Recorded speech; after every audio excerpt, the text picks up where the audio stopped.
Bueno, vamos a hablar del tema de la presbicia.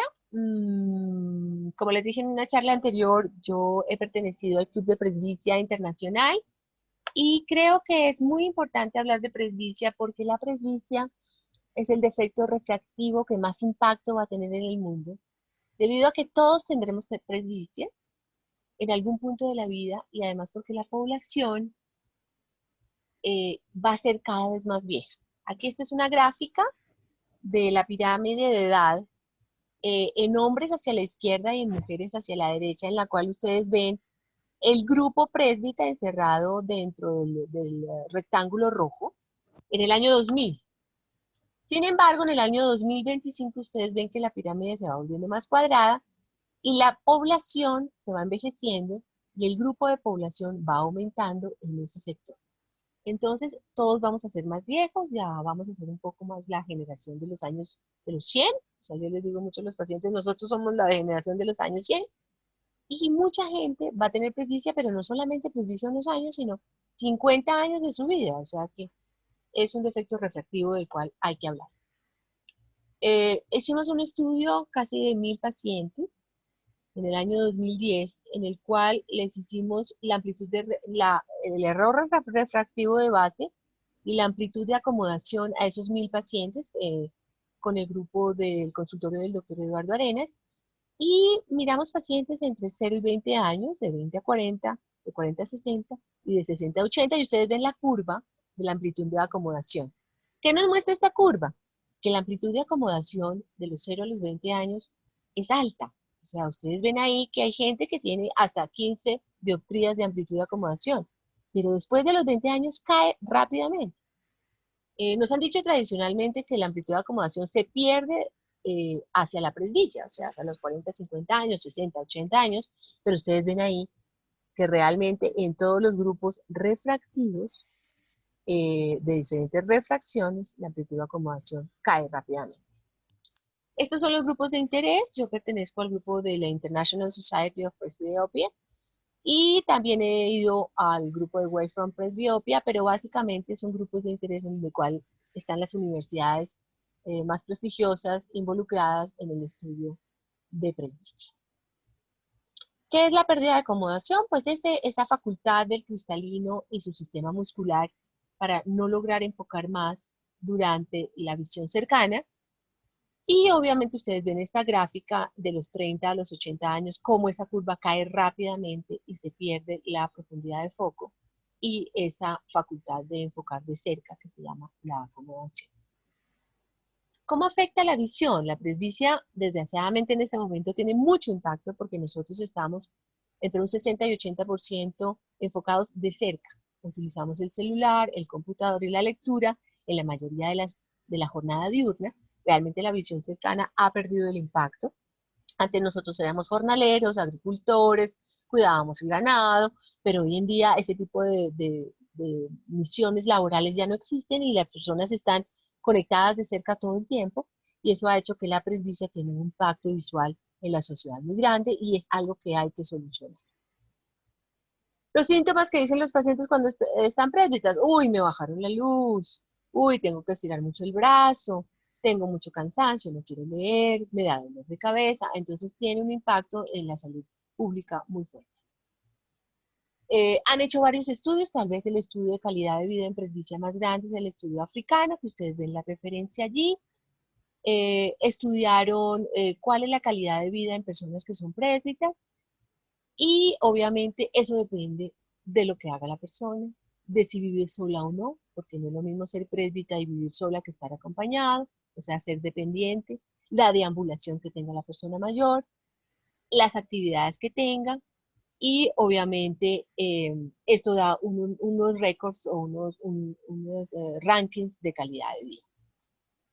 Esta es una encuesta interesante que nosotros hemos copiado de otra parte, no es nuestra original, en la cual ustedes ven la zona 1, 2, 3, 4 y 5, y ustedes ven el impacto de día, el tipo de actividad que hay, la distancia de lectura que hay, y hay un score o una puntuación en la parte de abajo, en la cual está 1, 2 y 3 lectura, 2 y 3, 4 computador o 3, 4, 5 conducción. Y esta encuesta es interesante porque uno le dice al paciente que marque en una X cómo se sitúa, qué es lo que me haces, juegas golf, o trabajas en la noche, conduces, o lees el periódico. Entonces el paciente va haciendo su score y uno lo va situando dentro del grupo de la presbicia o de la corrección ideal para ese paciente.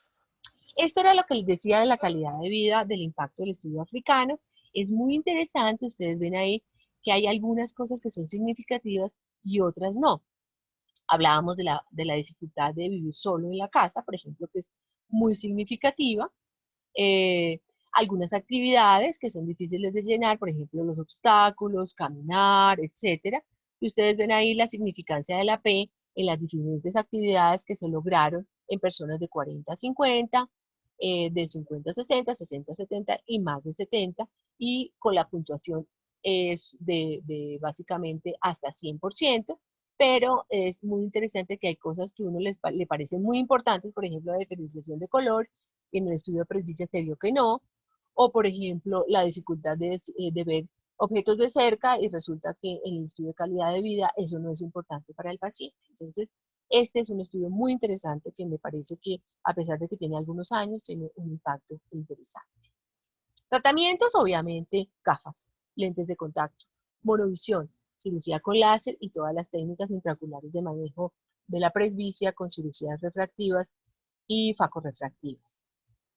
Las gafas de corrección de cerca, la gafa bifocal, el progresivo multifocal, las líneas de lentes de contacto de toda multifocalidad y monofocalidad, que son tan útiles, las alternativas de terapia, de lo que hemos hablado, el Eye Relax, que es una máquina que básicamente ejercita la profundidad de foco, que son técnicas de neurovisión, y las ayudas visuales, por ejemplo, todas las ayudas visuales electrónicas que ayudan a aumentar el tamaño de la letra cuando estamos trabajando en el celular, o algunas tabletas electrónicas, por ejemplo, el Kindle, que tiene facultad de leer libros con un buen contraste, con un cambio de letra, con un cambio de tamaño, de forma de letra, que eso también ayuda a los presbitas incluso a leer el periódico o su revista favorita.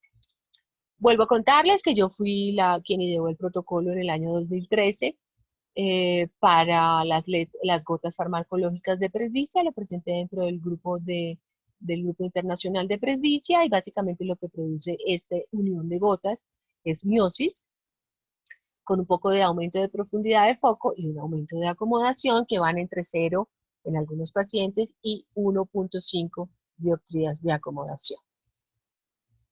Diferentes técnicas quirúrgicas, todas con algún parámetro según el paciente, según la necesidad visual del paciente, según la estructura ocular, todas son válidas. Tal vez la que ha salido en boga, que ya no se utiliza tanto, es la expansión ciliar a través de expansión escleral y la queratoplastia conductiva, pero de resto, muchas de las técnicas láser con diferentes parámetros centrales o periféricos, pues se han utilizado. Los implantes no han sido tan exitosos porque la córnea sigue sufriendo falta de oxígeno y los problemas de descentración. Sin embargo, es una muy buena idea y ojalá que en el futuro se pueda crear alguna inyección o algún hidrogel o alguna cosa que pueda aumentar el levantamiento, hacer una córnea más prolata en el centro de manera que pueda leer. Esto hablamos un poco, que es los implantes esclerales. Realmente tuvimos el experto en Colombia, que fue el doctor Shakar, desarrollando esto, nos mostró sus resultados. Sin embargo, había infección, había extrusión, digamos, asimetría.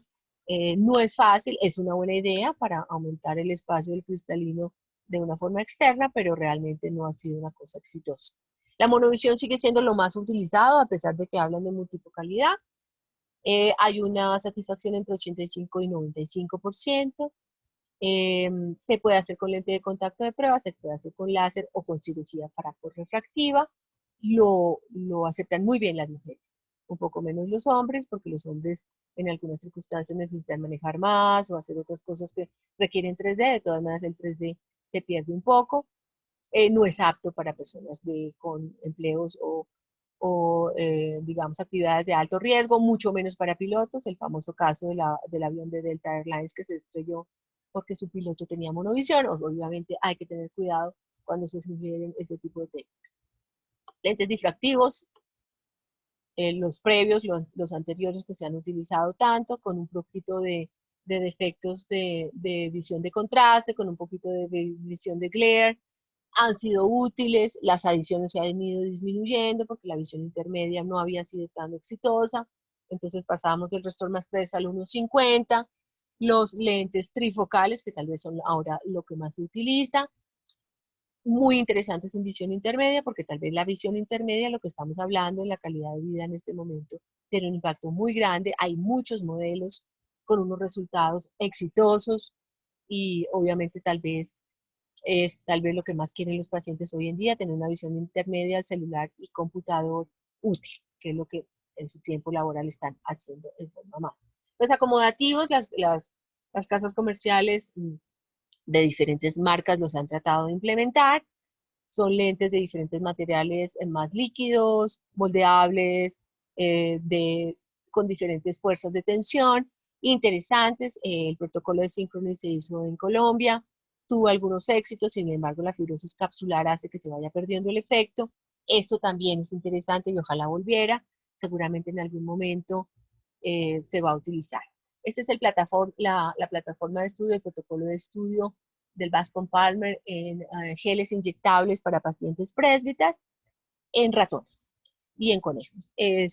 Ha sido interesante, básicamente hacen un vacío del saco capsular y hacen un relleno posterior con un gel que es que expande el saco, básicamente buscando un fotocurado, en el cual el fotocurado hace un moldeado de ese gel y hace diferentes refracciones.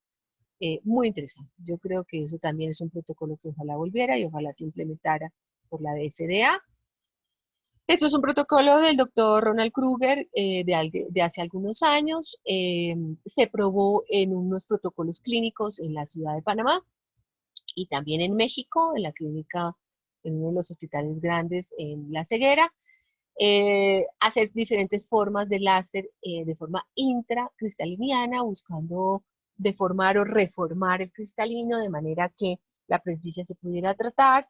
El tratamiento era temporal en algunos pacientes con mejoría de visión, sin embargo, hubo cataratogénesis en casi todos los casos. O sea que realmente esto es un protocolo interesante, pero la estructura y la fisiología del cristalino no permiten que lo estimulen o lo corten por dentro, porque produce catarata.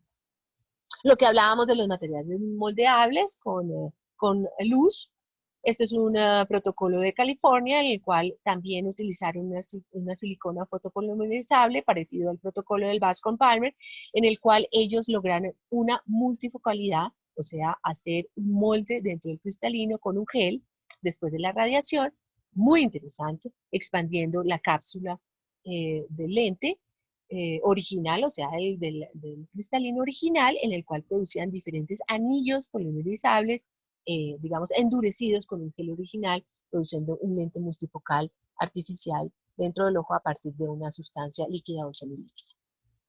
Técnicas con láser, hemos tenido lo que decíamos, la monovisión, centro cerca con descentramiento del doctor Ábalos o del doctor Alió lejos para central, o el Pervis del LASIK también del doctor Alió y el Intracord del doctor Ruiz.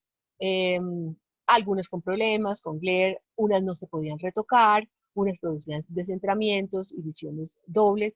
Sin embargo, se han utilizado exitosamente, no hay que hablar mal de ellas.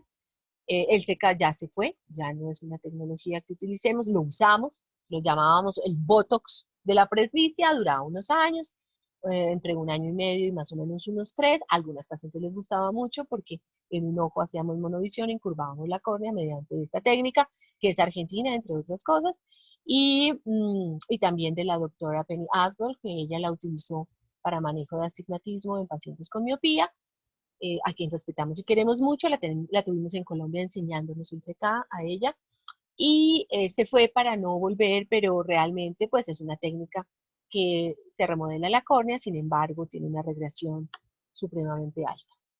Presbicia, algo que hay que manejar, algo que hay que corregir, el volumen y la cantidad de pacientes que requieren una ayuda en visión cercana, mucho más en la época actual de la, los aparatos y la tecnología, hacen que este defecto de cerca, de la visión de cerca, tenga que ser corregido y tenga que ser discutido. Afortunadamente existen estos grupos académicos tan serios como el International Group de Presbicia, en el cual seguimos oyendo muchas ideas y muchos protocolos muy interesantes. Muchas gracias.